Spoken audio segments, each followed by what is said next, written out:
We've got a chance to win $100,000 on NFL Week 16.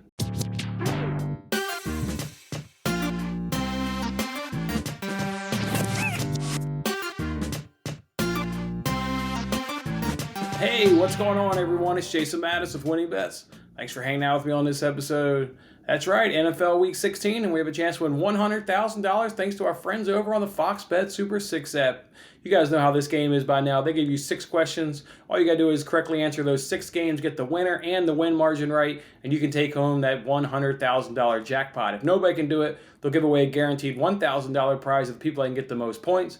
The way you can get points is it's 3 points if you can correctly predict the winner, and 2 points if you can get the win margin right. So that's 5 points for each game for a total of 30 points. Last week we got 5 of the 6 winners right, so that's pretty good, and I got 2 of the 6 win margins right as well, so not bad as well. That's for a total of 19 points total. 5 people, though, hit the entire jackpot, so they each took home $20,000, so just real good work by those 5 individuals. Also, guys, don't forget, when I give you guys the stats and the information as I break down these 6 games for you, if there's any additional data that you guys think that you may want, there's an angle that you think is, really important to this matchup, just go ahead and let me know in the comments section, and I'll go ahead and scrape my database and try and see if I can find that out for you. All right, guys, let's go ahead and jump on into it and see how we'll do. All right, the first game they give us here is the Falcons and the Chiefs. The Chiefs are currently favored by 10.5 points. The Falcons are 6-8 this year against the spread and 5-4 as dogs. The Chiefs are 7-7 against the spread and 6-7 as favorites. So I want to go ahead and look up because that means they've been underdogs one time this season. They were underdogs earlier this season against the Ravens. All right, so what does all that mean? Well, it's probably a toss-up on who's actually going to cover this spread, and especially given that it's a 10.5 point spread, I think that really does make it a true toss-up. If we go ahead and break this down, is anybody really trusting the Falcons? I mean, they were letting big leads slip away earlier in the season. They righted the ship a little bit there after they fired, Dan Quinn and went to the interim coach. They got a couple wins there, but now they're right back to the same problems. I mean, look what they did last week against the Bucs. Had a nice, good, sizable lead and just let Tom Brady and the Buccaneers come all the way back. So just really can't trust this Falcons team because they have shown it when they get down, they lose, and when they get up, they can't even hold on to a lead. You factor in also the fact that they got no Julio Jones in this matchup and no Alex Mack, who's their center. So that should really set up a pretty nice day for Chris Jones in the middle of that defensive line there for the Chiefs. I'm thinking he should have a real nice time in both the run game and the pass game. And look, the Chiefs have a chance to secure home field advantage if they can go ahead and get this win, at home on Sunday against the Falcons. So, is anybody really going to pick against the Mahomes in this matchup? Of course you're not. It's just a matter of what's the win margin you're going to give them. I'm going to say the Chiefs win this game big, and I'm going to put it at 15 to 21 points. Just can't trust the Falcons this late in the season, and they're just looking towards that winter vacation at this point. So give me Chiefs win it by 15 to 21. All right, so the next matchup they give us here is Bengals and Texans. The current line is Texans -7. The Bengals are 8-6 against the spread and 7-6 against the dogs. That means they were favorite once this season. They were favored against the Jaguars earlier on this season. The Texans are 5-9 against the spread and 2-3 as favorites.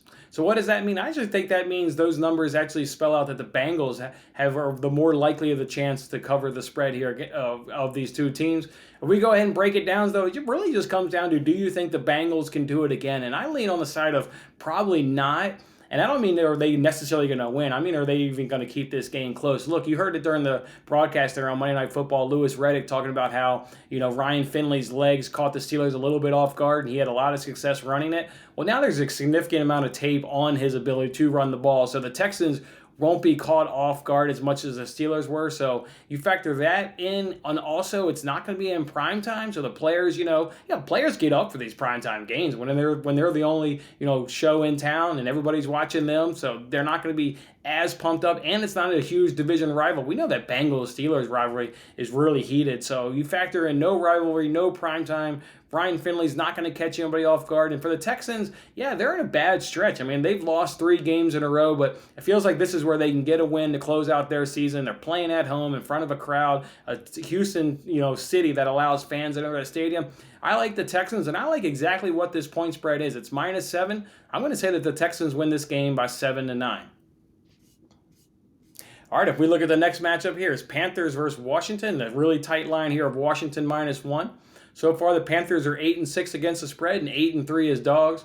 Washington is 8-5-1 against the spread, and they're 2-1 as favorites. What does that mean? I think the Panthers have a more likely chance of going ahead and covering the spread based on the numbers. But if we break it down, look, the Panthers, they continue to lose, but they continue to be really competitive, exactly like we predicted them last week against the Packers. We knew they were going to win, but figured they were going to cover that spread as we predicted. And that's what the Panthers are doing. They did the same thing, against the Chiefs, and they did the same thing earlier this season against the Saints. So losing games, but being really competitive in that first year system up under Matt Rule, they're looking pretty impressive. In terms of Washington, the media is trying to build this up as it's a revenge game, of course, for Ron Rivera, playing against his ex-team where he got fired. So you've got that status, but put the revenge side, off to the side. The thing that's more important to me is Alex Smith playing. I mean, if Alex Smith plays, we know this Washington team is fully capable of winning this ball game. If it's Dwayne Haskins, I want no part of a Washington victory. Cannot trust it. Dwayne Haskins is absolutely garbage. Put the strip club off to the side because that has no bearing on his football ability. I'm judging him on what he solely does on the field, and he is just really, really bad NFL quarterback. And the only other negative here going up against Washington, though, is no Terry McLaurin. I think that has a possibility to be a sizable impact there on Washington, but as long as Alex Smith plays, I think they can get it done, and this selection is based on Alex Smith playing. I've got Washington winning this game by 4-6, but by all means, if we catch news on Sunday morning that Dwayne Haskins is going to be the starter, I'm coming off Washington and I'll be jumping on Panthers for sure. So you can go ahead and look for me on Twitter on that one. It's @WinningBetsPod. All right, so the next matchup they give us here is Colts and the Steelers. Colts are currently favored by -1.5. The Colts are 8-6 against the spread and 8-5 as dogs. Or 8-5 as favorites. That means they've been dogs one time this season, and that one time was against the Browns, if you guessed right. Steelers are 8-6 against the spread and 2-1 as dogs. So what does that mean? I think the Colts, based on those numbers, have a more likely chance to cover this spread, but it's going to be pretty close there in terms of those numbers.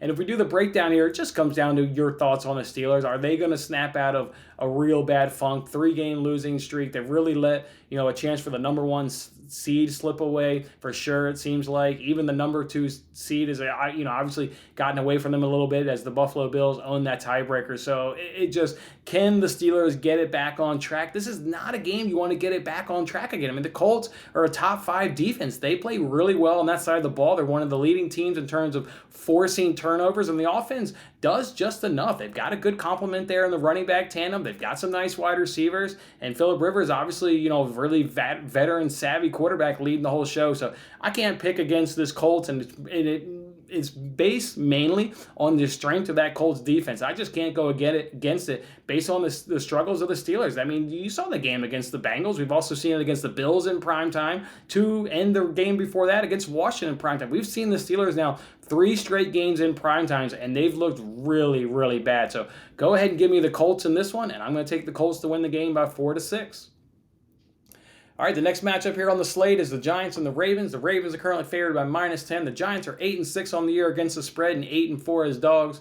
The Ravens are 8-5-1 against the spread and 6-5-1 as favorites. What does that mean? I think it's actually going to be a toss-up on who can actually cover that spread again, because it's at that -10 number. You factor Ravens -10 with those numbers, the records against the spread. I definitely have this one as a toss-up. It does appear in this matchup, though, if we break it down, Daniel Jones is going to be back up under center. Saw a tweet today by Ian Rappaport, so I think that'll obviously help the Giants' causes. But the Giants, I mean, let's be real. They need a monster game from this defense if they're going to go ahead and keep it close with those Ravens. We know the Ravens rushing attack is extremely, extremely strong. So to me, it just comes down to the Giants front 7 and can they stop this rushing attack? If they can't, I like the Ravens defense, obviously barring the side of whatever the offense side does. I really like this Ravens defense. I think they'll handle this offense, relatively easy. The Giants will get theirs from time to time on a drive or two, but collectively on a whole, as over 4 quarters, the Ravens defense is just going to be too strong for this offense. So if the Giants defense doesn't put in a good performance,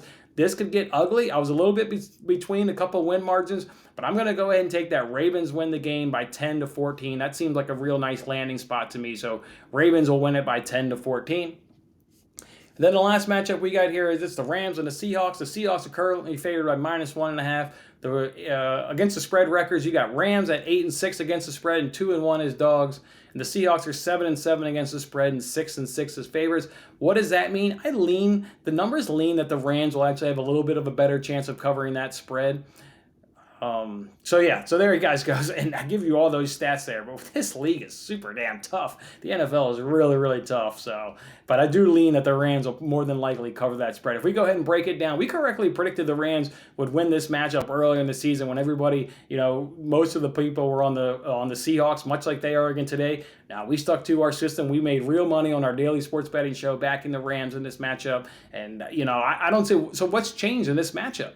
I mean, if you go play the game in Seattle, it's not like there's home fans, in the NFL this year, and there's no home fans, at least in this stadium. There may be in some stadiums, but, Seattle doesn't have any home fans. I don't see really what's changed. This Rams defense is still just as good as it was a few weeks ago when they, really handed it to the Seahawks and got that victory.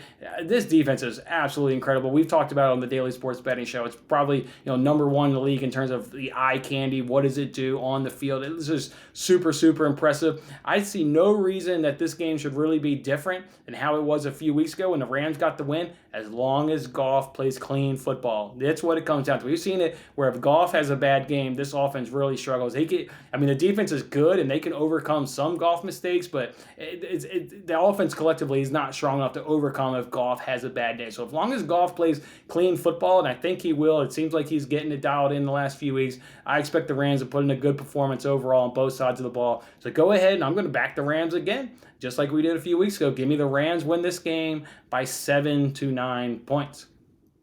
All right, guys, that's how I'm filling out my chances to win $100,000 on NFL Week 16 on the Fox Bet Super 6 app. Go ahead and like this video. Drop it in the comments. Let me know what you think. I always love to hear from you guys. And, of course, like this video and share it with your friends so we can all share that $100,000 over the course of this holiday season.